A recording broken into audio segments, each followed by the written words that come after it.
আসসালামু আলাইকুম রহমতুল্লাহি ওবরাকাতুহ। আলহামদুলিল্লাহি ওয়াহদা ওয়াসসালাতু ওয়াসসালামু আলা মান লা নাবিয়্যা বা'দা ওয়া আলা আলিহি ওয়া সাহবিহি ওয়া মাওয়ালা। সম্মানিত ভাই ও বোনেরা, আমরা নিয়মিত যে কিতাবের উপরে দার্স শুরু করেছি সেটি হলো আদ-দুরুসুল মুহিম্মা লিআম্মাতিল উম্মাহ। আল্লামা ইমাম আব্দুল আজিজ বিন আব্দুল্লাহ বিন বাস রাহেমাহুল্লাহ কর্তৃক লিখিত এই গুরুত্বপূর্ণ কিতাবটি, যেটি সমগ্র পৃথিবীতে মুসলিম উম্মার কাছে সমাদৃত হয়েছে, এরকম একটি গুরুত্বপূর্ণ কিতাবের আমরা দার্স শুরু করেছি। প্রথম দার্স আমাদের ছিল আদ-দারসুস সানি, দ্বিতীয় দার্স আরকানুল ইসলাম। আরকানুল ইসলামের আমরা গত দার্সে প্রথম পর্ব আলোচনা করেছি। আজকে আরকানুল ইসলামের দ্বিতীয় পর্বের আলোচনা হবে ইনশাআল্লাহ।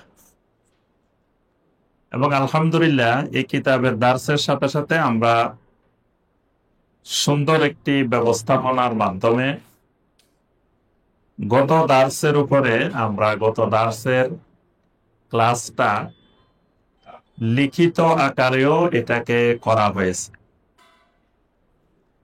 ওই পাঠটা কি দিছিলেন সবাইকে? আচ্ছা, হ্যাঁ, ওইটা কিন্তু গত দার্সের বিষয়গুলো আমাদের মুশফিক ভাই এটাকে আবার সুন্দর করে লিখেছেন। গত দার্সে আমরা কি কি আলোচনা করেছি এটাকে ভাই সুন্দর করে অনেক পরিশ্রম করে এটা লিখেছেন। পরবর্তীতে আমরা চেষ্টা করব এগুলা লিখিত আকারে আলোচনাগুলো আপনাদের কাছে দিয়ে দেওয়ার জন্য, কারণ এই লেখাপড়া বাংলাদেশের কোথাও পাওয়া যায় না। এই লেখাপড়াটা বিরল। অনেকে ইমানের মেহনত 40 বছর 50 বছর পরে ফেলছে। যদি জিজ্ঞাসা করেন ভাই লা ইলাহা ইল্লাল্লাহর শর্ত কয়টা, লা ইলাহা ইল্লাল্লাহর রুকন কয়টা, কিছুই বলতে পারে না। তার অর্থ হলো এই লেখাপড়া নাই। তো এই কারণে আমাদের এই ক্লাস, আমাদের এই দাস খুবই গুরুত্বপূর্ণ, খুবই মূল্যবান একটা ক্লাস। যে ক্লাস আপনি কোনো মসজিদের খুতবায় পাবেন না, কোনো মাহফিলে পাবেন না, খুব বিরল পাওয়াটা। তো আমরা গত দার্সে আলোচনা করেছি ইসলামের 5টি রোকনের প্রথম রোকন, প্রথম রোকনের প্রথম পা। আপনাদের পরীক্ষা চলতেছে তো নাকি? কথা কয় না দেখি, পরীক্ষা চলে, নকল টকল চলে না তো নাকি? আলহামদুলিল্লাহ, খুব সুষ্ঠুভাবে পরীক্ষা চলতেছে, কোন প্রকারের নকলবিহীন। এখন তো নকলের ধরন পাল্টে গেছে।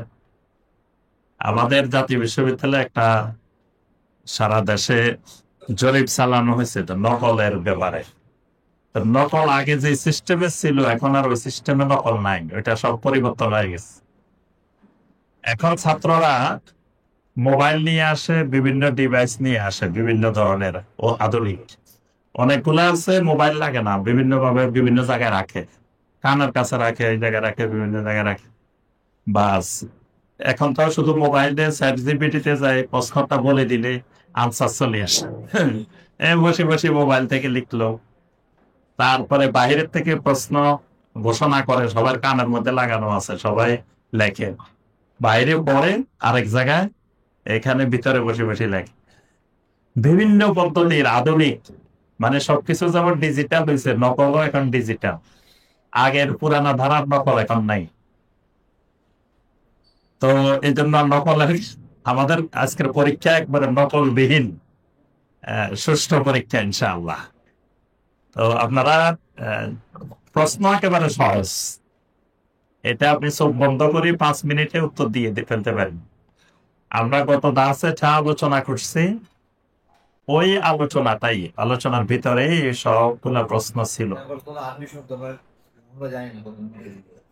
জি অনেকগুলো আরবি শব্দ আছে যেগুলো হয়তো বুঝতে পারবো, আমরা যেহেতু আরবি ছাত্র না, এটা সে মাথায় দিলেন। ও জি জি জি জি জি আরবি শব্দগুলো আমরা বাংলাও বলছিলাম, তো সামনে থেকে প্রশ্ন করার সময় তাহলে খেয়াল রাখবেন যে শব্দগুলো আরবি এগুলোর পাশে প্রয়োজনে বাংলাটা দিয়ে দিবেন। কিছু আছে আরবির বাংলা হয় না, আরবিটাই রাখতে হয়, তাও চেষ্টা করা হবে ইনশাল্লাহ বাংলাটা সহ রাখা। জি জি আর কিছু আরবি শিখতে হবে, কিছু আরবি শব্দ এগুলো শিখা লাগবে, এটা লেখাপড়ার একটা অংশ। অনেকটা জি আমরা জি, তা আমরা আজকে আরকানুল ইসলাম আমরা গত পর্বে আলোচনা করেছি। আরকানুল ইসলাম হলো 5টি। 1 নম্বর হলো শাহাদাতে আল্লাহ ইলাহা ইল্লাল্লাহ ওয়া আন্না মুহাম্মাদার রাসূলুল্লাহ। 2 নম্বর ইকামেস সালাহ। অসুবিধা নাই, মেধাবী স্টুডেন্ট এখান থেকে উত্তর পেয়ে যাবে, লিখে ফেলতে পারবো, অসুবিধা নেই। আমরা তো এখানে মানে শেখার উদ্দেশ্য, এজন্য এখান থেকে শুনে লিখলেও অসুবিধা নেই। জি, তো দ্বিতীয়টা হলো ইকামেস সালাহ, সালাত কায়েম করা। 3 নম্বরটা ইতা ইজ যাকাত, যাকাত আদায় করা। 4 নম্বর সাওমে রমাদান, রমাদানের সিয়াম পালন করা। 5 নম্বর হলো হজ, হজ্জে বাইতুল্লাহ সম্পাদন করা। তো প্রথম আমরা শাহাদাতে আল্লাহ ইলাহা ইল্লাল্লাহ, এটা আমরা গত পর্বে আলোচনা করেছি যে লা ইলাহা ইল্লাল্লাহ 2টা রোকন আছে, আবার প্রত্যেক রোকনের আন্ডারে 4টা করে অংশ আছে, 4 8টা আপনার রোকনের মধ্যে আছে, আর 8টা লা ইলাহা ইল্লাল্লাহ শর্ত আছে। তো এই বিষয়গুলো আমাদের আলোচনা হয়েছে গত পর্বে। আজকে হলো প্রথম পর্ব, যেটি শাহাদাতে আল্লাহ ইলাহা ইল্লাল্লাহ ওয়া আন্না মুহাম্মাদার রাসূলুল্লাহ। প্রথমটা আমরা বলছি শাহাদা। তো শাহাদার বাংলা দরকার নাই। শাহাদা মানে কি? সাক্ষ্য দেওয়া, সাক্ষী। শাহাদা মানে সাক্ষী। তো এটা বাংলা না দিলেও বুঝতে হবে যে শাহাদা 1 নম্বর রকম হলো শাহাদা। তো কয়টা জিনিসের শাহাদা? 2টা জিনিসের শাহাদা। একটা শাহাদা দিলে সেই ইমানদার হবে না। কেউ যদি শুধু সাক্ষী দিল লা ইলাহা ইল্লাল্লাহ, কিন্তু মুহাম্মাদুর রাসূলুল্লাহ সাক্ষী দিবে না, তাহলে সেও ইমানদার না। আবার কেউ সাক্ষী দিল মুহাম্মাদুর রাসূলুল্লাহ সাল্লাল্লাহু আলাইহি ওয়াসাল্লাম, কিন্তু লা ইলাহা ইল্লাল্লাহ সাক্ষী দিবে না, তাহলেও এই লোক মুসলিম হইতে পারবে না। তাহলে 2টা অংশ সাক্ষী দিতে হবে। শাহাদার প্রথম অংশ লা ইলাহা ইল্লাল্লাহ, দ্বিতীয় অংশ মুহাম্মাদুর রাসূলুল্লাহ সাল্লাল্লাহু আলাইহি ওয়াসাল্লাম। এখন লা ইলাহা ইল্লাল্লাহর সাক্ষ্য মানে কি, এটা আমরা আলোচনা করছি, রোকনের মধ্যে শর্তের মধ্যে আসছে।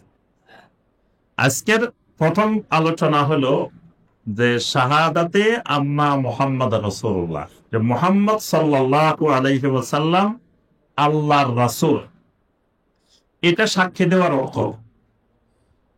একজনে জোরে জোরে চিৎকার দিয়ে দিয়ে বললো, ভাইয়েরা সবাই শুনেন, মুহাম্মদ সাল্লাল্লাহু আলাইহি সাল্লাম আল্লাহর রাসূল, মুহাম্মাদুর রাসূলুল্লাহ সাল্লাল্লাহু আলাইহি সাল্লাম।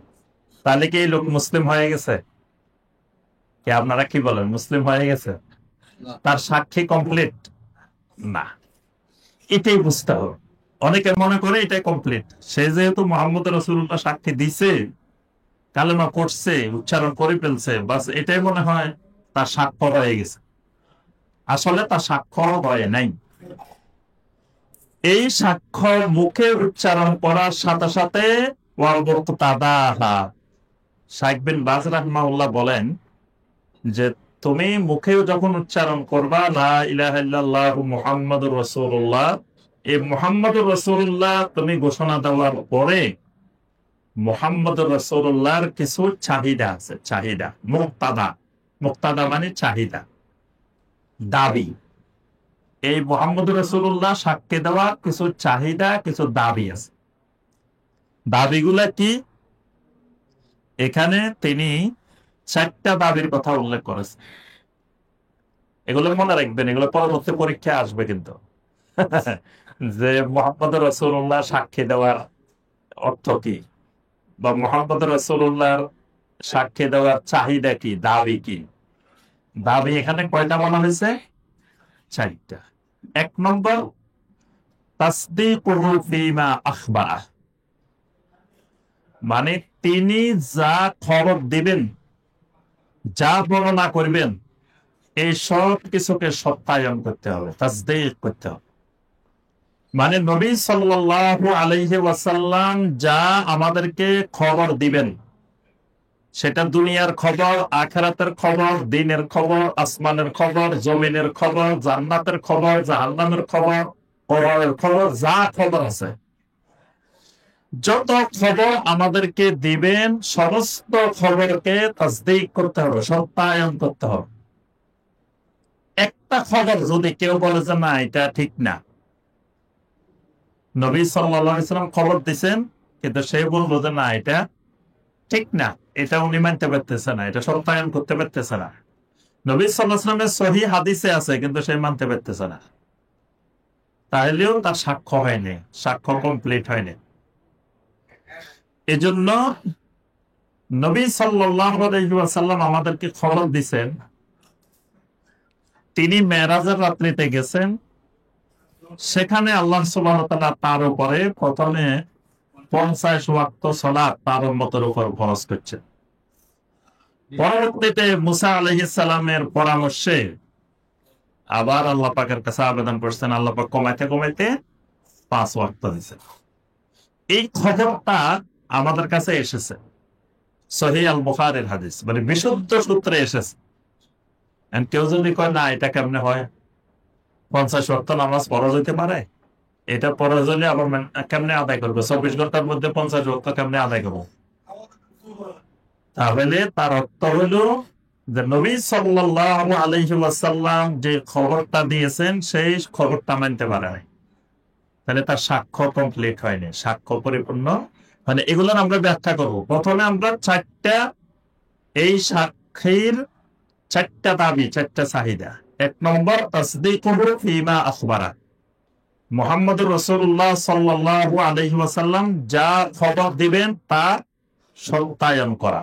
2 নম্বর, ওয়া তাআতুহু ফীমা আমারা, তিনি যা কিছু নির্দেশ দিবেন তার আনুগত্য করা। মুহাম্মদুর রাসূলুল্লাহ সাল্লাল্লাহু আলাইহি ওয়াসাল্লাম যা নির্দেশ দিবেন সেটা মেনে নেওয়া, সেটা আনুগত্য করা, এটা 2 নম্বর চাহিদা। 3 নম্বর, ওয়া ইজতিনাবু মা নাহা আনহু ওয়া জাজার, তিনি যা কিছু থেকে নিষেধ করেছেন, যেই ব্যাপারে তিনি ভীতি প্রদর্শন করেছেন, এটা থেকে দূরে থাকা, এটা 3 নম্বর দাবি।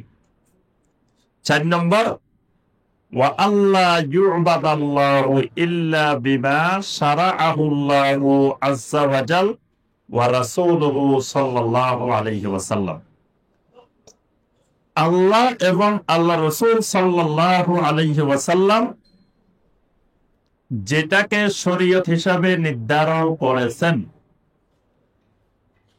ওই পদ্ধতিতেই আল্লাহর গোলামি করতে হবে, আল্লাহর ইবাদতটা করতে হবে।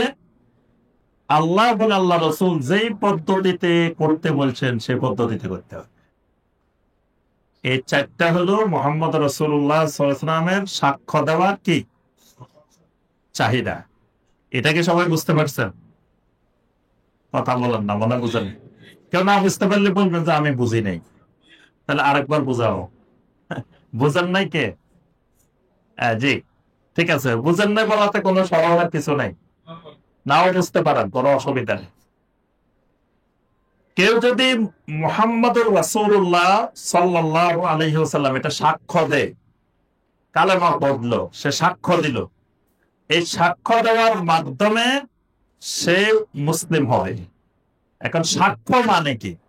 সাক্ষ্য মানে সে খালি মুখে ঘোষণা দিল আর সাক্ষ্য পেয়ে গেছে, বিষয়টা এরকম না। এখানে বলা হচ্ছে কেউ যদি মুহাম্মদুর রাসূলুল্লাহ সাল্লাল্লাহু আলাইহি ওয়াসাল্লাম এটা সাক্ষী দেয়, তাহলে এই সাক্ষীর দাবি হলো 4টা। এই 4টা শর্ত সে যদি পূরণ করে তাহলে সাক্ষীটা কমপ্লিট হবে, না হয় সাক্ষী কমপ্লিট হবে না, সাক্ষী অসম্পূর্ণ থেকে যাবে। 1 নম্বর, তাসদীকুহু ফীমা আখবারা, নবী সাল্লাল্লাহু আলাইহি সাল্লাম যা খবর দিবেন, যা বর্ণনা করবেন সব সত্য হিসাবে মেনে নিতে হবে, সত্যায়ন করতে হবে। এটা 1 নম্বর দাবি। 2 নম্বর দাবি, ওয়া তাআতুহু ফীমা আবার, তিনি যা কিছু নির্দেশ দিবেন তার নির্দেশগুলো আমরা সহিহ হাদিসে পাবো। যা যা নির্দেশ দিবেন এগুলো মেনে নেওয়া, এগুলোর আনুগত্য করা। একটা নির্দেশও অমান্য করলে সাক্ষ্য কমপ্লিট হবে না, সাক্ষ্য পরিপূর্ণ হবে না। 3 নম্বর, ওয়া ইজতিনাবু মা নাহা আনহু ওয়া জাজার, মানে তিনি যা কিছু থেকে আমাদেরকে নিষেধ করেছেন, ভীতি প্রদর্শন করেছেন, এগুলো থেকে দূরে থাকতে হবে। এটা 3 নম্বর দাবি। 4 নম্বর দাবি, ওয়া আল্লাহ ইউবাদাল্লাহু ইল্লা বিমা শারাআহুল্লাহ ওয়া রাসূলুহু সাল্লাল্লাহু আলাইহি ওয়াসাল্লাম, মানে আল্লাহ এবং আল্লাহর রাসূল যেই শরীয়ত নির্ধারণ করেছেন এই শরীয়তের পদ্ধতির বাহিরে আল্লাহর কোনো ইবাদত করা যাবে না। এবার বুঝে আসছে? এই 4টা হলো মুহাম্মদ রাসূলুল্লাহ সাক্ষ্য দেওয়ার দারো। এবার এগুলোর ব্যাখ্যায় আসি আমরা। 1 নম্বর যেটা, তাসদীকুহু ফীমা আখবারা, তিনি যা খবর দিবেন সেটা সত্যায়ন করা, সেটা মেনে নেওয়া। এটার অর্থ কি? এটার অর্থ হলো যে প্রথম কথা, আল্লাহ রাব্বুল আলামিনের সাক্ষ্যটা মুহাম্মদুর রাসূলুল্লাহর সাক্ষ্য ছাড়া কমপ্লিট হবে না। কেউ যদি আসে আপনাকে বলে যে লা ইলাহা ইল্লাল্লাহ, এটার অর্থ কি? বাংলা অর্থ কি? আল্লাহ ছাড়া সত্য কোনো মাবুদ নেই। আরবি অর্থ কি? যে লা মা'বুদা বিহাক্কিন ইল্লাল্লাহ। আচ্ছা, এখন এখানে একটা প্রশ্ন জাগবে, আল্লাহ ব্যতীত সত্য কোনো মাবুদ নাই। ধরুন আমি আপনাদেরকে আসি ঘোষণা দিলাম, দেওয়ার পরে আপনাদের মনে একটা প্রশ্ন জাগবে। আপনারা যখন আমাকে প্রশ্ন করবেন যে শাইখ এটা আপনি জানলেন কেমনে? আল্লাহ ছাড়া যে সত্য কোনো মাবুদ নাই এটা আপনি জানছেন কিভাবে? আমার উত্তর হবে, এটা আমি জানছি মুহাম্মদ সাল্লাল্লাহু আলাইহি ওয়াসাল্লাম থেকে। আমি নিজেও জানতাম না, তার থেকে জানছি। এবার আপনারা আমাকে দ্বিতীয় প্রশ্ন করবেন, আচ্ছা মুহাম্মদ সাল্লাল্লাহু আলাইহি ওয়াসাল্লাম তিনিও তো মানুষ, তিনিও তো বাশার, আপনিও বাশার, তো আপনি জানলেন না, উনি জানলো কেমনে? এটা হলো আপনাদের আমার কাছে দ্বিতীয় প্রশ্ন। তখন আমার উত্তর হবে, আমি ইমাম হোসেন খালি বাশার, কিন্তু যে মুহাম্মদ সাল্লাল্লাহু আলাইহি ওয়াসাল্লাম থেকে আমরা জানছি তিনি মুহাম্মাদুর রাসূলুল্লাহ, তিনি আল্লাহ রাব্বুল আলামিনের রাসূল। এই কারণে উনি জানছেন। আমি রাসূল না, নবী না, এই জন্য আমি জানতে পারি। তাহলে আমাদের এই জানার উৎস, জানার সোর্সটা, মানে আল্লাহর তাওহীদটা জানার সোর্স, আল্লাহর তাওহীদের দলিল মুহাম্মদুর রাসূলুল্লাহ সাল্লাল্লাহু আলাইহি ওয়াসাল্লাম। বুঝে আসছে? তাহলে লা ইলাহা ইল্লাল্লাহর সাক্ষ্য ততক্ষণ পর্যন্ত পরিপূর্ণ হবে না যতক্ষণ পর্যন্ত না কেউ মুহাম্মদুর রাসূলুল্লাহ সাল্লাল্লাহু আলাইহি ওয়াসাল্লামের সাক্ষ্য না দেয়। লা ইলাহা ইল্লাল্লাহর সাক্ষ্যটা মুহাম্মদুর রাসূলুল্লাহ সাল্লাল্লাহু আলাইহি ওয়াসাল্লামের সাক্ষ্যের সাথে সম্পৃক্ত। এটা বুঝে আসছে? আচ্ছা, এবার আসেন, প্রথম কথা আমরা বলছি যে তাসদীকুহু ফীমা আখবারা, মুহাম্মদ সাল্লাল্লাহু আলাইহি ওয়াসাল্লাম যা বলবেন তা সত্যায়ন করতে হবে, যা আদেশ দিবেন সেটা মানতে হবে, যা নিষেধ করবেন সেটা থেকে দূরে থাকতে হবে, এবং আল্লাহর ইবাদত করতে হলে তার পদ্ধতির বাহিরে কোনো ইবাদত করা যাবে না।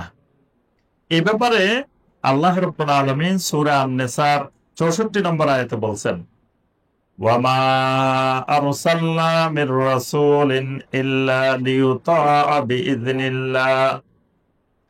আমি জমিনে যখনই কোন রাসূল প্রেরণ করি, কোন রাসূল পাঠাই, এর একমাত্র উদ্দেশ্য হলো আল্লাহর হুকুমে দুনিয়ার মানুষেরা ওই রাসূলের আনুগত্য করবে। মানে রাসূল পাঠানোর উদ্দেশ্যটাই হলো যে মানুষ রাসূলের আনুগত্য করবে, আনুগত্যের জন্য রাসূল পাঠানো হয়। তাহলে রাসূল কারো রেসালত মেনে নেওয়া মানে তার আনুগত্য মেনে নেওয়া। যে মুসা আলাইহিস সালামকে আল্লাহ পাক রাসূল পাঠাইছেন, ওই যুগের মানুষ মুসা আলাইহিস সালামকে মেনে নেওয়া, রেসালত মেনে নেওয়ার অর্থ হলো মুসা আলাইহিস সালামের আনুগত্য করা। ইব্রাহিম আলাইহিস সালামের রেসালত মেনে নেওয়া মানে ইব্রাহিম আলাইহিস সালামের আনুগত্য করা।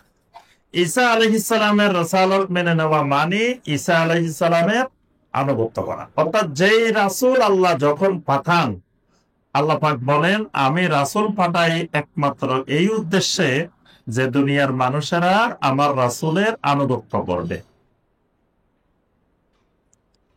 আচ্ছা, কোন ব্যক্তির আনুগত্যটা তখনই পরিপূর্ণ হয় যখন তিনটা জিনিস বিদ্যমান থাকে। তিন জিনিস বিদ্যমান থাকলে এটার নাম আনুগত্য। তিন জিনিস কি? প্রথমে যে তিনটা বলা হয়েছে, তিনি যা খবর দিবেন, খবর, আদেশ, নিষেধ, এই তিনটা মানলে এটার নাম আনুগত্য, এটার নাম তাআত। খবর, আদেশ, নিষেধ, মানে উনার আনুগত্য করা মানে উনি যা খবর দিবেন এটাকে মেনে নিতে হবে, উনি যা আদেশ দিবেন এটাকে মেনে নিতে হবে, উনি যা নিষেধ করবেন এটাকে মেনে নিতে হবে। এটার নাম হলো তাআত, এটার নাম হলো আনুগত্য। এজন্য আপনার মুহাম্মদ রাসূলুল্লাহ সাল্লাল্লাহু আলাইহি ওয়াসাল্লামের সাক্ষ্য মেনে নেওয়ার অর্থ হলো তার খবর মেনে নেওয়া, তার আদেশ মেনে নেওয়া, তার নিষেধ মেনে নেওয়া। সূরা আল হাশরের ৭ নম্বর আয়াত, এখানে আল্লাহ পাক আরো স্পষ্ট করে বলছেন, ওয়ামা আতাকুমুর রাসূলু ফাখুযুহু ওয়ামা নাহাকুম আনহু ফান্তাহু। তোমাদেরকে রাসূল যা দেন, যা প্রদান করেন, ফাখুযুহু, সেটা তোমরা গ্রহণ করো। ওয়ামা নাহাকুম আনহু, যা থেকে রাসূল তোমাদেরকে নিষেধ করেন, মানা করেন, ফান্তাহু, সেটা ছেড়ে দাও, সেটা থেকে দূরে থাকো। তাহলে রাসূল যা করতে বলবেন, যা ধরতে বলবেন সেটা ধরবা, রাসূল যা ছাড়তে বলবেন সেটা ছেড়ে দিবা। সূরা আন-নিসার 65 নম্বর আয়াত, ফালা ওয়া রাব্বিকা লা ইউমিনুন, সূরা আন-নিসার 65 নম্বর আয়াতে আল্লাহ পাক বলেন, ফালা ওয়া রাব্বিকা লা ইউমিনুন, আপনার রবের কসম, ওই মানুষেরা কোনদিন ঈমানদার হতে পারবে না, হাত্তা ইউহাক্কিমুকা ফীমা শাজারা বাইনাহুম, যখন তাদের কোন বিরোধের বিষয়ে আপনি কোন ফয়সালা দিবেন, সুম্মা লা ইয়াজিদু ফি আনফুসিহিম হারাজাম মিম্মা কাদাইতা, আপনি যেই ফয়সালা দিবেন ওই ফয়সালা তাদের মনের ভিতরে কোনো সংশয় পাওয়া যাবে না, ওইটা মেনে নেওয়ার ব্যাপারে তাদের মনে কোনো সংশয় থাকবে না। ওয়া ইউসাল্লিমু তাসলিমা, পরিপূর্ণরূপে ওই ফয়সালার সামনে আত্মসমর্পণ না করা পর্যন্ত আপনার রবের কসম এই লোক ঈমানদার হতে পারবে না। তাহলে নবী সাল্লাল্লাহু আলাইহি ওয়াসাল্লাম যে ফয়সালা দিবেন, এই ফয়সালার মনে প্রাণে যতক্ষণ কেউ মেনে নিতে পারবে না ততক্ষণ আল্লাহ পাক নিজেই নিজের কসম করতেছেন, ফালা ওয়া রাব্বিকা, ওয়া রাব্বিকা মানে আপনার রবের কসম, লা ইউমিনু, কখনো সেই ইমানদার হইতে পারবে না। সূরা আল আহজাবের 36 নম্বর আয়াত, ওয়ামা কানা লিমুমিনিন ওয়ালা মুমিনাতিন ইযা কাদাল্লাহু ওয়া রাসূলুহু আমরান আন ইয়াকুনা লাহুমুল খিয়ারাতু মিন আমরিহিম। কোন মুমিন পুরুষ, কোন মুমিন নারী, কারোর জন্য কোনো এখতিয়ার নাই। এখতিয়ার মানে অপশন, কোন অপশনের রাস্তা খোলা নাই। বেচা কেনার মধ্যে একটা গুরুত্বপূর্ণ জিনিস হলো অপশন। খেয়ার, এটাকে বলে খেয়ার, খেয়ারে মাজলিস। খেয়ারে মাজলিস হলো এই বৈঠকের মধ্যে আপনি চাইলে ফেরত দিতে পারবেন, চাইলে নিতেও পারবেন। বৈঠক থেকে উঠে গেছেন আর কোনো ফেরতের কাম নাই, এটা খেয়ারে মাজলিস। খেয়ারে শর্ত, খেয়ারে রুইয়া, অনেক ধরনের খেয়ার আছে। আল্লাহ পাক বলছেন কোন মুমিন মুমিনাতের কোন খেয়ার নাই, কোন এখতিয়ার নাই। ইযা কাদাল্লাহু ওয়া রাসূলুহু আমরান, আল্লাহ এবং আল্লাহ রাসূল যখন কোন নির্দেশ দিবেন, আন ইয়াকুনা লাহুমুল খিয়ারাতু মিন আমরিহিম, আল্লাহ এবং আল্লাহ রাসূলের ওই নির্দেশ মানবেন কি মানবেন না, আনুগত্য করবেন কি করবেন না, ছাড়বেন কি ছাড়বেন না, এই ব্যাপারে কোনো এখতিয়ার নাই। আল্লাহ পাক বলে দিয়েছেন স্পষ্ট করে যে কোন ইমানদারের কোনো এই ব্যাপারে এখতিয়ার নাই। এবং অন্যান্য সময় শুধু পুরুষ শব্দ দিয়ে নারীদেরকে বোঝান, কিন্তু এখানে একেবারে আলাদা করে দিয়েছে, ওয়ামা কানা লিমুমিনিন ওয়ালা মুমিনাতিন। কোন মুমিন পুরুষেরও নাই, কোন মুমিন নারীরও নাই। দুটাকে আলাদা করে দিয়েছেন। মুমিন পুরুষেরও এখতিয়ার নাই, কোন মুমিন মহিলার নারীরও এখতিয়ার নাই। আল্লাহ এবং আল্লাহ রাসূল ফয়সালা দিলে, সিদ্ধান্ত দিলে সেটা মানতেই হবে, সেটা না মানার বা কোন ধরনের অপশন নাই। এখন মাঝে মাঝে কেউ বলতে পারে যে আনুগত্য তো আল্লাহর করবো, রাসূলের আবার কেন? বর্তমানে ওই যে আহলে কোরআন নামক ইমান বিধ্বংসী কুফরি চক্রান্ত, তারা এই কথাটা বলে যে আনুগত্য করতে হবে আল্লাহ, আবার রাসূলের আনুগত্য কেন? তো রাসূলের আনুগত্য এই জন্যই আল্লাহ পাক সূরা আন-নিসার ৮০ নম্বর আয়াতে আল্লাহ পাক বলে দিয়েছেন, মাইয়ুতির রাসূলা ফাকাদ আতা আল্লাহ। আল্লাহ বলেন যে আমার রাসূলের আনুগত্য করবে সে আমি আল্লাহরই আনুগত্য করব। এখানে একেবারে স্পষ্ট করে বলে দিয়েছেন, কেউ যদি আমার রাসূলের আনুগত্য করে সে আমি আল্লাহরই আনুগত্য করব। এবং কোরআনে কারিমে ৩ জায়গায় ৩ ক্ষেত্রে আল্লাহ রাব্বুল আলামিন আল্লাহর সাথে রাসূলকে সম্পৃক্ত করছেন। এটা মনে রাখবেন, এটা পরীক্ষা আসার মতো প্রশ্ন। ৩ ক্ষেত্রে আল্লাহ শুধু একা আল্লাহর কথা বলেন না, সাথে রাসূলের কথা বলছেন। ৩টা ক্ষেত্রে। ১ নম্বর ঈমানের ক্ষেত্রে। কোরআনে যত জায়গা দেখবেন আল্লাহ ঈমান আনতে বলছেন, খালি আল্লাহর উপরে ঈমান আনতে বলেন নাই, সাথে বলছেন আমিনু বিল্লাহি ওয়া রাসূলিহি ইন্নামাল মুমিনুনা আল্লাযীনা আমানু বিল্লাহি ওয়া রাসূলিহি। আমানু বিল্লাহি ওয়া রাসূলিহি, আল্লাহর সাথে রাসূলকে একত্রে বলা হয়েছে। কিসের ক্ষেত্রে? ঈমানের ক্ষেত্রে। আরেকটা হলো ইতাআতের ক্ষেত্রে, ইতাআত আনুগত্যের ক্ষেত্রে। ১ নম্বর ঈমানের ক্ষেত্রে, ২ নম্বর আনুগত্য। যত জায়গায় আল্লাহর আনুগত্য করতে বলা হয়েছে সাথে রাসূলের আনুগত্যের কথা বলা হয়েছে। সূরা আলে ইমরানের ৩২ নম্বর আয়াত, কুল আতিউল্লাহ ওয়ার রাসূল ওয়া ইন তাওয়াল্লাউ ফাইন্নাল্লাহা লা ইউহিব্বুল কাফিরিন। রাসূল আপনি ঘোষণা দেন আতিউল্লাহ ওয়ার রাসূল, আনুগত্য করো আল্লাহ এবং রাসূলের। যদি আনুগত্য করতে অস্বীকার করো, প্রত্যাখ্যান করো আনুগত্যকে, তা আল্লাহ কাফেরকে পছন্দ করেন না। তার অর্থ আল্লাহর আনুগত্য অস্বীকার করলেও কাফের, রাসূলের আনুগত্য অস্বীকার করলেও আল্লাহ পাক ফতোয়া দিয়েছেন কাফের। সূরা আল আহজাবের ৭১ নম্বর আয়াত, সেটা আমরা সবসময় খুতবার শুরুতে তেলাওয়াত করি। ওয়ামান ইউতিউল্লাহ ওয়া রাসূলাহু ফাকাদ ফাযা ফাওজান আযীমা। ওয়ামান ইউতিউল্লাহ ওয়া রাসূলাহু, যে আল্লাহ এবং তার রাসূলের আনুগত্য করবে সে মহানভাবে বিজয়ী হবে, মহান সফলতা লাভ করবে। আল্লাহ এবং রাসূলের আনুগত্য করবে, আনুগত্যের ক্ষেত্রে আল্লাহ এবং রাসূল একসাথে। সূরা আন-নিসা ৫৯ নম্বর আয়াত, ইয়া আইয়ুহাল্লাযীনা আমানু আতিউল্লাহা ওয়া আতিউর রাসূলা ওয়া উলিল আমরি মিনকুম।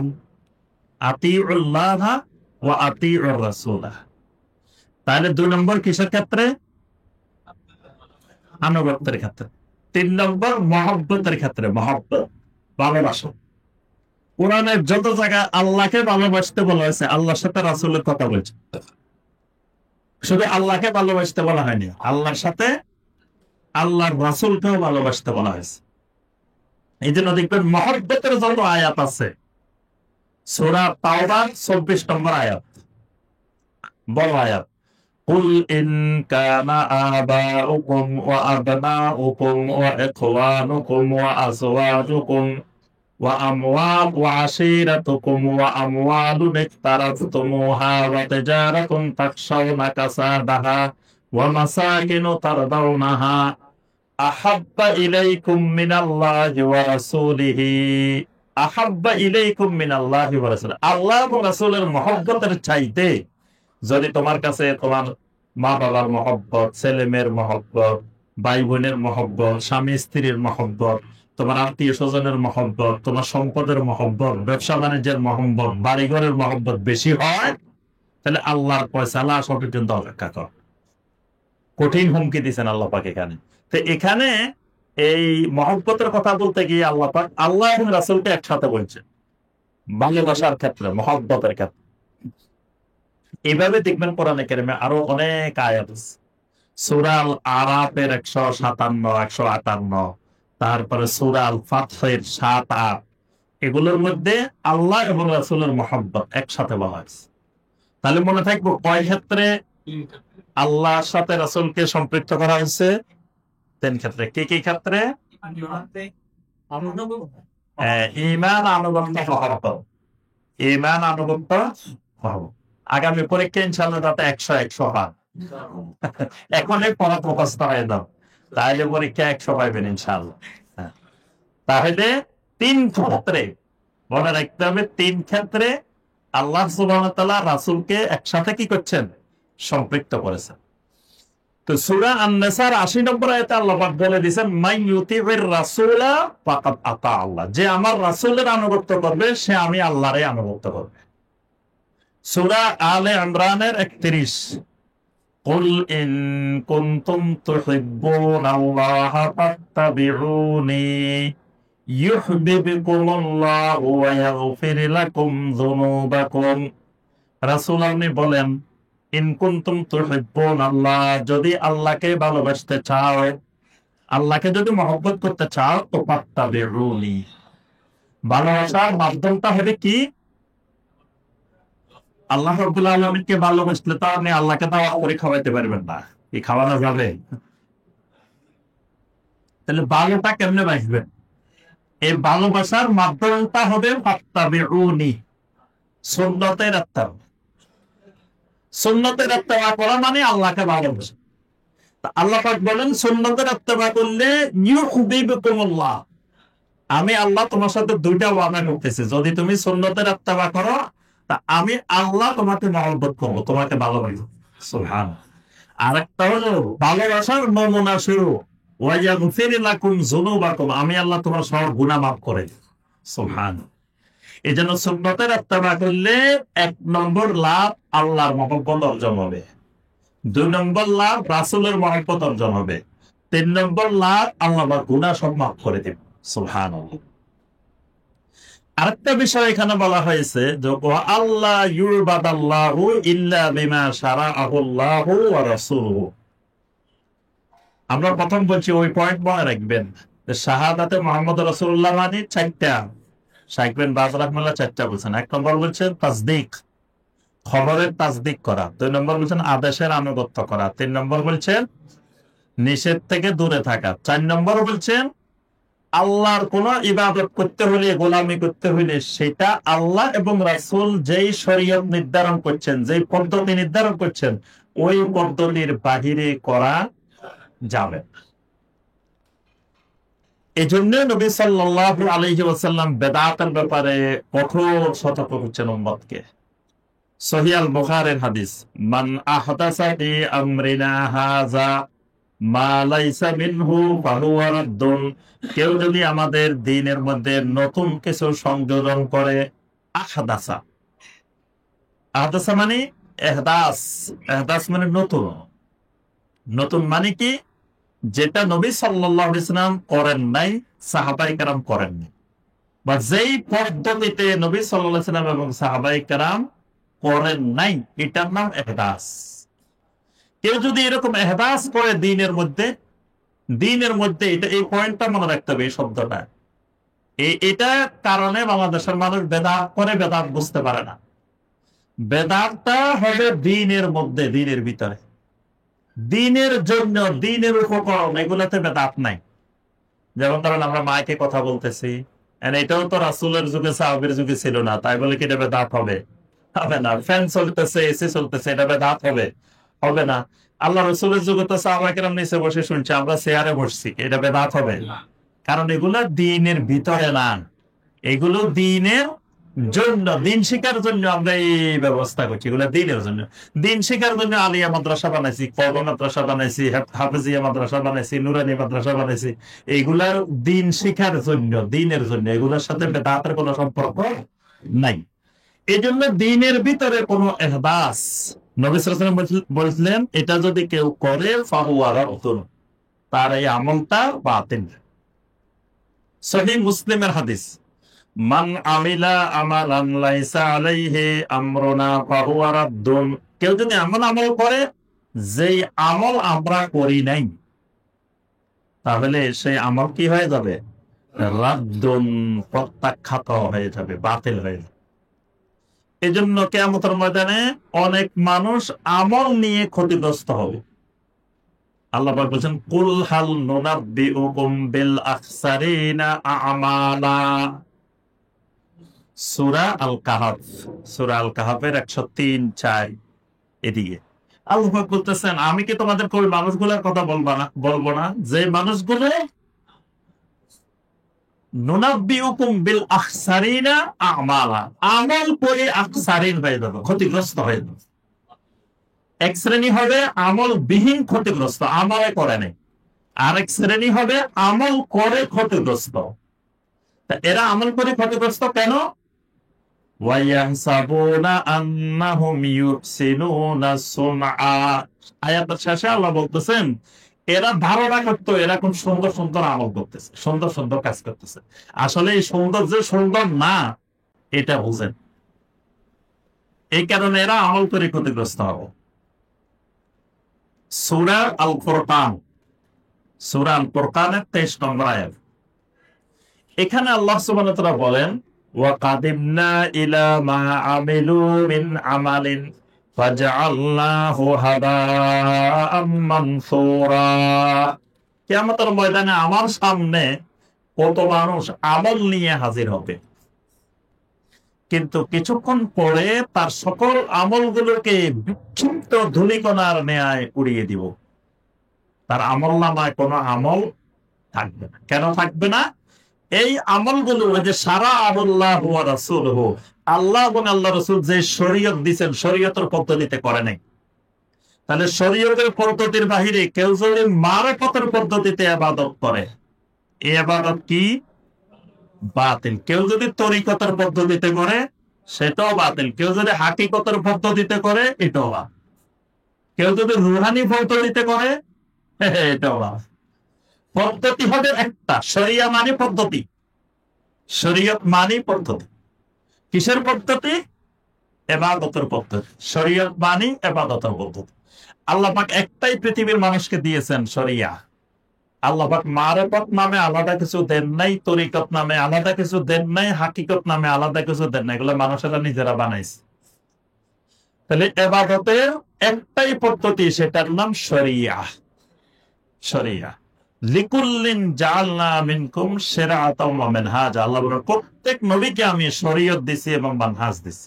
মানে কোন পদ্ধতিতে আল্লাহর ইবাদত করবে, পদ্ধতিটা আল্লাহ জানাই দিবেন।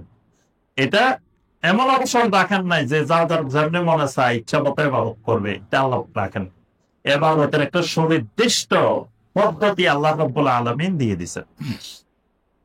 একটা হাদিস নবী সাল্লাল্লাহু আলাইহি ওয়াসাল্লাম জীবনে এতবার বলছেন, যেটা আর কোন হাদিস এতবার বলেন নাই। সেটা কোনটা? বেদাতের হাদিস। আম্মা বা'দ ফাইন্না খায়রাল হাদিসি কিতাবুল্লাহ ওয়া খায়রাল হাদী হাদিয়ু মুহাম্মাদিন সাল্লাল্লাহু আলাইহি ওয়াসাল্লাম ওয়া শাররাল উমুরি মুহদাসাতুহা ওয়া কুল্লু বিদআতিন দালালাহ। এটা এতবার বলছেন, আর কোন হাদিস জীবনে নবী সাল্লাল্লাহু আলাইহি ওয়াসাল্লাম এতবার বলেন নাই। এখানে বেদাতের ব্যাপারে উম্মতকে সতর্ক করছেন, কারণ বেদাত উম্মত বুঝতে পারবে না, এটা নবী সাল্লাল্লাহু আলাইহি ওয়াসাল্লাম বুঝতে পারতেছিলেন। কারণ বেদাত দেখতে সুন্দর দেখা যায়, উম্মত মনে করে অসুবিধা কি, খারাপের কি করতেছে, এটা ভালো কাজ করতেছে, নাচি নাচি লাপাই লাপাই জিকির করতেছে, কয় এখানে খারাপের কি, জিকির এটা করতেছে। এখানে কি হে খারাপ কিছু করতেছে? জিকির করতেছে। মিলাদ করতেছে, কমি এখানে খারাপের কি করলো, এখানে তো সে রাসূলের গুণগান করতেছে, এটাতে খারাপ।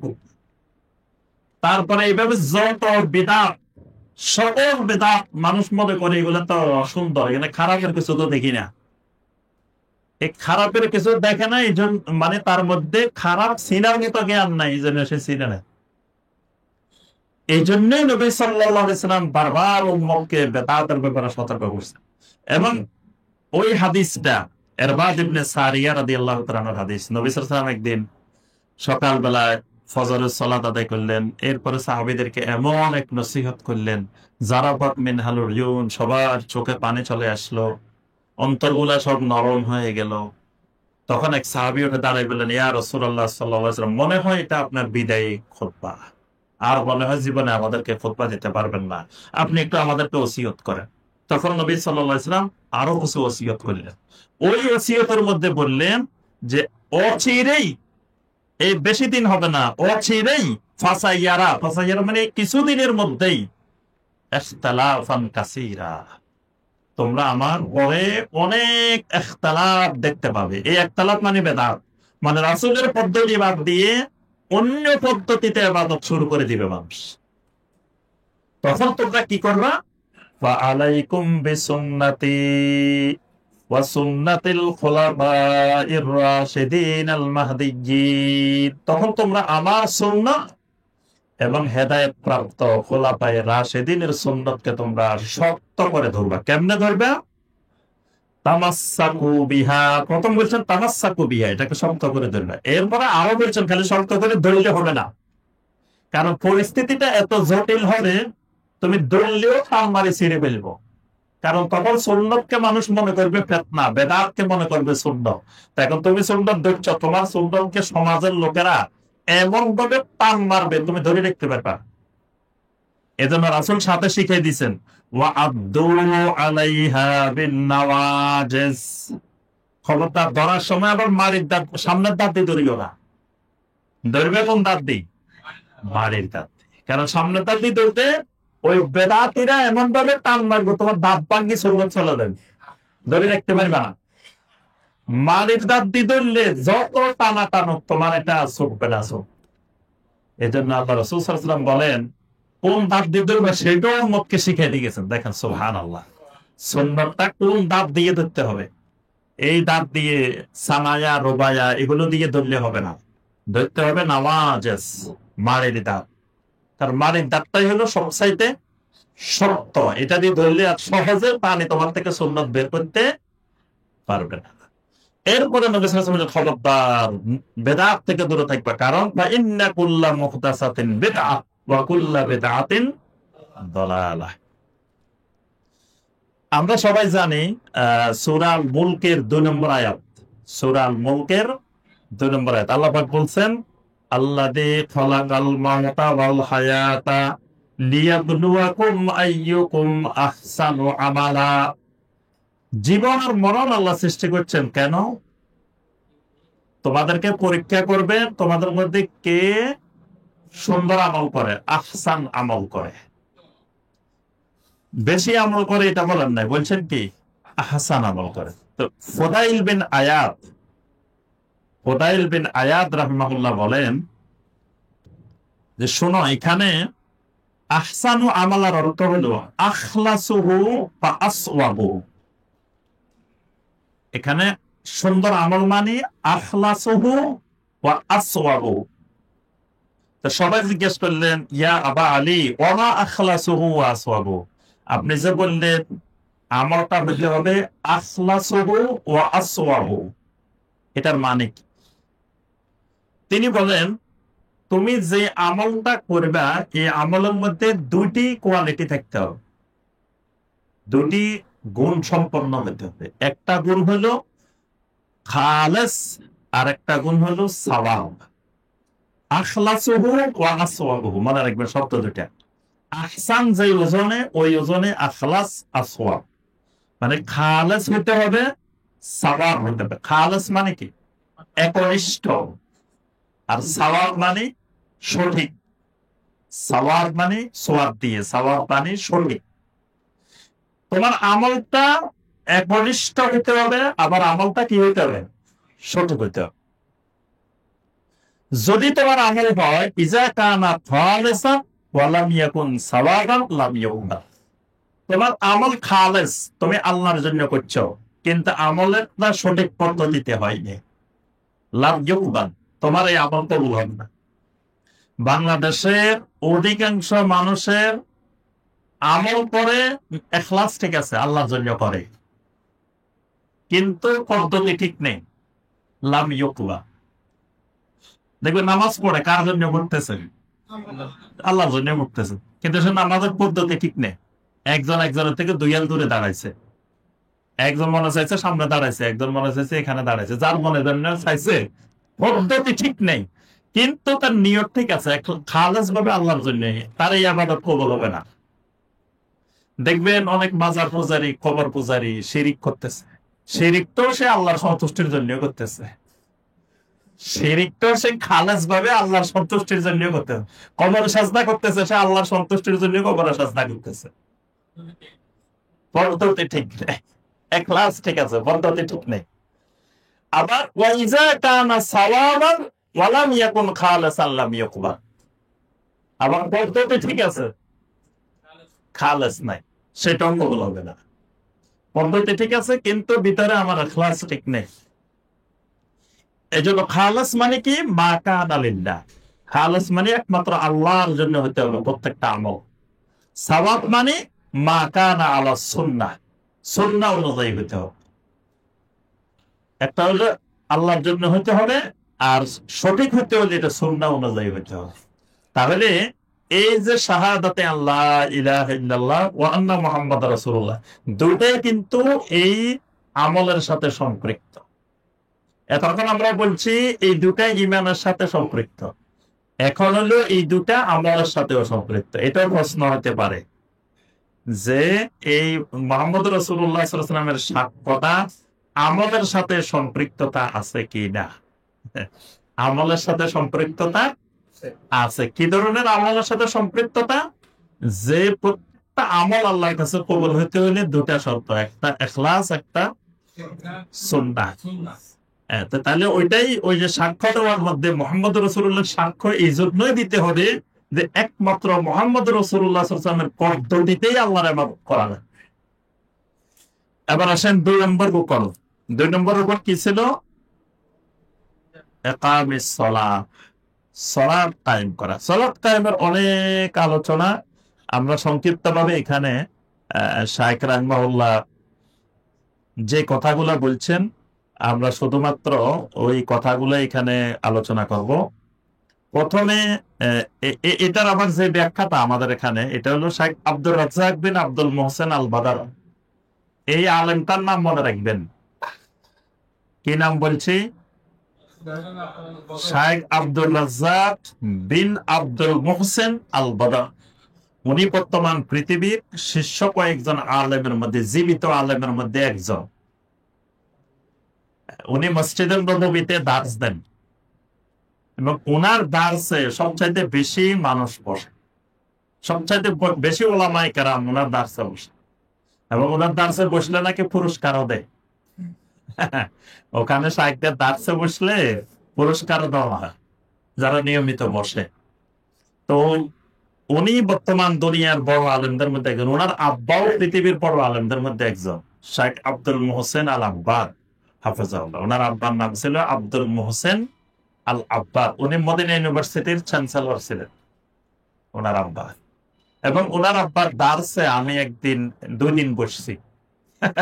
আমার সৌভাগ্য হয়েছে মদিনাতে 2 দিন ওই শেখ আব্দুল মোহসেন আল আব্বাদ ওনার দার্সে আমি বসছিলাম। তো ওনার দার্সে বসে যেটা দেখছি, অনেক কিছু দেখছি, সবচেয়ে গুরুত্বপূর্ণ যেটা দেখছি সেটা হলো উনি তখন চোখে দেখেন না, 98 বছর বয়স। তো চেয়ারে বসে দার্স দেন। তো ওনার ছাত্ররা সবাই মদিনা ইউনিভার্সিটির প্রফেসর, বড় বড় মুহাদ্দিস। ছাত্ররা সবাই পাশে বসেন, বসে একজনে হাদিস পড়েন, উনি বসে বসে শুনেন। তো পরে উনি ব্যাখ্যা দেন হাদিসের, কিন্তু ও পড়ে ছাত্ররা। এই পড়তে গিয়ে কোন জায়গায় যদি এলোমেলো হয় উনি দই ফেলায়। মানে ওনার মুখস্থ সব একবারে, কোন জায়গায় কোন শব্দ, ওই শব্দটা মুখস্থ। কোন জায়গায় দেখি যে একটু বেশ কমেলে উনি সাধারণত ধরে ফেলাইতেছে। আবার আরেকটা জিনিস দেখছি যেটা আমাদের বাংলাদেশের কোন মুহাদ্দিসের মধ্যে এরকম নাই, সেটা হলো ওই যে হাদিসের যে সনদের মধ্যে যে বর্ণনাকারীরা থাকেন, অমুকের থেকে অমুক, অমুকের থেকে অমুক, একই নামে অনেক রাবি থাকে। তো উনি এরকম নামগুলো আসলে তো বলি দেন এখানে যে রাবিটা, এটা কার ছেলে, কার নাতি, বাড়ি কোথায়, কি, তার ব্যাপারে একটা বর্ণনা দিয়ে দেন। তাহলে বোঝা গেল ওনার খালি হাদিসের ভিতরে হাদিসের বিষয় যে মুখস্থ এমন না, বর্ণনাকারীরা কে কোন জায়গার, কে কার ছেলে, কার কি, সেগুলো তার মুখস্থ। মানে এক ব্যতিক্রমী। আলেম কাকে বলে, এলেম কি জিনিস, মানে এসব ব্যক্তিদের, এসব আমাদের মজলিসে না বসলে কেউ বুঝতে পারে না। ওইটাকে আমি সবসময় বলি, আমার ওই যে ফুফাতো ভাই, এখনো উনি জীবিত আছেন, মুফতি আলিমুল্লাহ হাফিজাহুল্লাহ। তো উনি বলেন যে আমি দারুল উলুম দেওবন্দ থেকে ভালো রেজাল্ট করে ইফতা পাস করছি, মুফতি হয়েছি। তো মুফতি হওয়ার পরে আমার তো যে অহংকার, ওরে আল্লাহ আমার সাথে কে লাগে। আমি তো বিরাট মুফতি সাহ, দেখবেন আমাদের দেশে মুফতি সাহ, মুফতি সাহেব পানি তো বিশাল কিছু। এখন উনি সৌদি আরব গেছে, এখন উনি একজনের কাছে শুনলো যে আজকে মসজিদে শাইখ বিন বাজ আসবে। তো উনি মনে করছে শাইখ বিন বাজ আবার আমার সামনে কি, আমি তো বিশাল এলেমওয়ালা, আমি তো মুফতি সাহেব। তো কয়েকজন বললো যে চলেন শাইখ বিন বাজার দার্সে একটু যায়। তো কই গেলাম, যাই যখন বসলাম উনি দার্স শুরু করছেন, এবার দেখি যে ওনার এলেমের দিকে তাকাইলে আমার মাথা টুপি খুলি পড়েছে। মানে এলেম এত অসুর, তাকাইতে গেলে আমার টুপি পিছনের দিকে পড়ে যায়। ওনার এলেম বোঝার মতো, ওনার ছাত্র হওয়ার মতো যোগ্যতা তখন আমার মধ্যে নাই। তারপরে আমার অহংকার গেছে যে আসলে আলেম কাকে বলে। বাংলাদেশে আমরা যারা এই বেশি গর্ব করে, অহংকার করে, এরা হয়তো কুয়ার ব্যাগ, মানে সাগর থেকে নাই, মহাসাগর থেকে নাই, বাংলাদেশের মধ্যে পড়ে আছে। বাংলাদেশের মধ্যে কেউ পড়ে থাকলে কোনোদিন আলেম বুঝবে না আলেম কি জিনিস, এলেম কি জিনিস। সেই যদি পৃথিবীর বিভিন্ন দেশে যায়, বিশেষ করে মদিনার আমাদের মজলিসে যদি কেউ বসে, তাহলে সে বুঝতে পারবে না এলেম কাকে বলে, এলেম কি জিনিস। তা আমি যে কথাটা বলছিলাম যে শেখ আব্দুর রাজ্জাক বিন আব্দুল মোহসেন আল বদর, তিনি এই কিতাবটার ব্যাখ্যা করছেন, শেখ বিন বাজের এই কিতাবের ব্যাখ্যা করছেন। তো উনি ব্যাখ্যা করতে গিয়ে যে হাদিসগুলো আনছেন, আমরা শুধু ওগুলো আলোচনা করতেছি, এর বাইরে আর যাইতেছি না। এখানে সলাতের ব্যাপারে তিনি প্রথমে একটা হাদিস আনছেন, মুসনাদে আহমদের হাদিস, এবং এটা দারিমির মধ্যে আছে, বাইহাকের মধ্যে আছে, ইবনে হিব্বানের মধ্যে আছে, অনেক জায়গায় আছে। হাদিসটা হলো আল্লাহ রাসূল সাল্লাল্লাহু আলাইহি ওয়াসাল্লাম বলেন, মান হাফাজা আলাইহা কানাত লাহু নূরান ওয়া বুরহানান ওয়া নাজাতান ইয়াউমাল কিয়ামাহ। যে ব্যক্তি সালাতের হেফাজত করবে, যে ব্যক্তি 5 ওয়াক্ত সালাতের হেফাজত করবে, এটা কিয়ামতের দিন তার জন্য নূর হবে। সুবহানাল্লাহ, কিয়ামতের দিন তার জন্য নূর হবে। ওয়া বুরহানান, তার জন্য দলিল হবে। ওয়া নাজাতান, এবং তার নাজাতের মাধ্যম হবে। ওয়া মান লাম ইউহাফিজ আলাইহা লাম ইয়াকুল লাহু নূরুন ওয়ালা বুরহানুন ওয়ালা নাজাতুন। যে ব্যক্তি 5 ওয়াক্ত সালাতের হেফাজত করে নাই, কিয়ামতের ময়দানে তার কোনো নূরও থাকবে না, দলিলও থাকবে না, নাজাতও থাকবে না। আরো কঠিন কথা, ওয়া কানা ইয়াউমাল কিয়ামাতে মা কারুনা ওয়া ফিরআউনা ওয়া হামানা ওয়া উবাই ইবনে খালাফ। নবী সাল্লাল্লাহু আলাইহি ওয়াসাল্লাম কয়েকজনের নাম ধরে ধরে বলছেন, যে 5 ওয়াক্ত সালাতের হেফাজত করে নাই, তার কিয়ামত হবে কারুনের সাথে, ফেরাউনের সাথে, হামানের সাথে, উবাই ইবনে খালাফের সাথে। নাউযুবিল্লাহ। তাহলে বাংলাদেশে যে দিব্যি আরামে সব আশেকে রসুলেরা বসে রয়েছে, নামাজ পড়ে না, নামাজ নাই, ইমান ঠিক আছে। বাংলাদেশে আমি নামাজ পড়ি না, কি হয়েছে, আমার ইমান তো ঠিক আছে। এই ইমানদার যারা নামাজ নাই, ইমান লই বসে আছে, এদের হাসর এবং কার সাথে? ফেরাউনের সাথে, কারুনের সাথে, হামানের সাথে, উবাই ইবনে খালাফের সাথে। কিন্তু এরা এই ব্যাপারে পুরা বেখবর। আমি ওই দিন আমাদের গ্রামের বাড়িতে গেছি, তো যাওয়ার পরে ফজরের সলাতে যাই, দেখি যে মুসল্লির সংখ্যা মাত্র 2 জন। আমরা ঢাকা থেকে গেছি 2 জন, এলাকা থেকে আসছে 2 জন। আর মুয়াজ্জিন সাহেব তো আজান দেওয়া লাগবো, নয়তো মুয়াজ্জিন পাওয়া মুশকিল।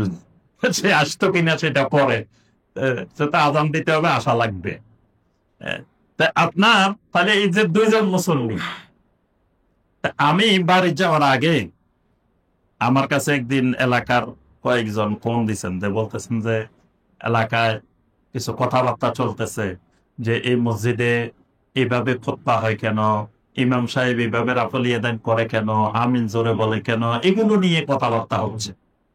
তাই ইমাম সাহেব বলছে যে ঠিক আছে, শাইখ তো আগামী শুক্রবারে আসবে, আপনারা সবাই শাইখের সাথে বসিয়ে এই বিষয়গুলো নিয়ে আপনারা আমার সাথে কথাবার্তা না বলে শাইখের সাথে বসলে ভালো হবে।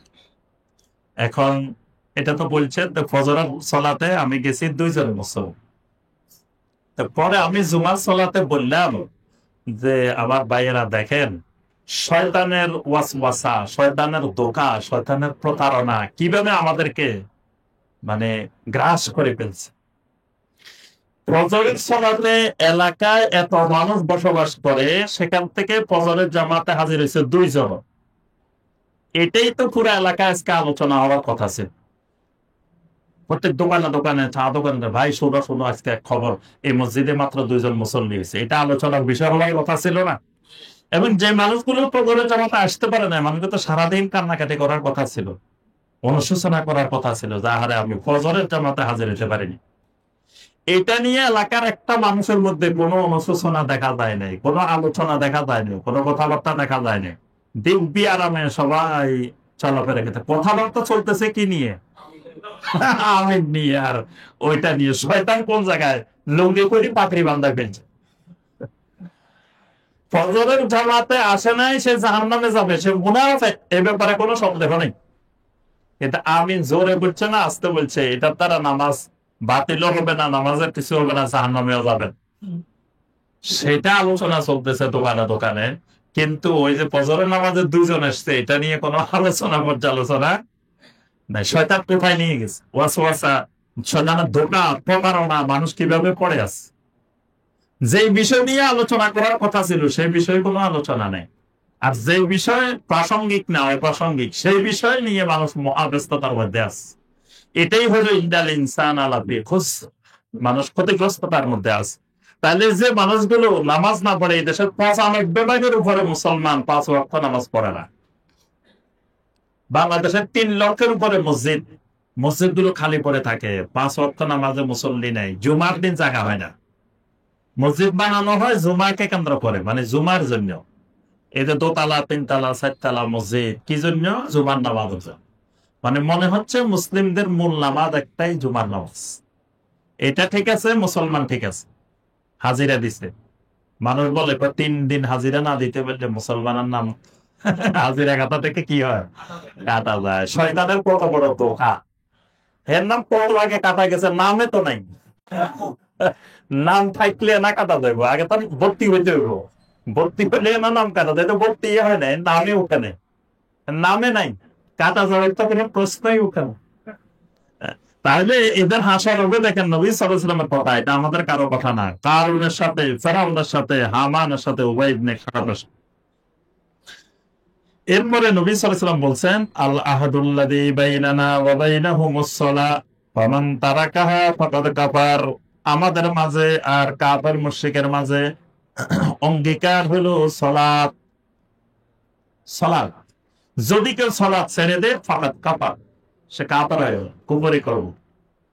নবী সাল্লাল্লাহু আলাইহি ওয়াসাল্লামের স্পষ্ট হাদিস, মুসনাদে আহমদের হাদিস, জামিআত তিরমিজির হাদিস, সুনান আন-নাসাই, ইবনে মাজাহ, অনেকগুলো হাদিসের গ্রন্থে এই হাদিসটা আসছে যে ফামান তারাকাহা ফাকাদ কাফার, যে সালাত পরিত্যাগ করবে সে কুফরি করবে।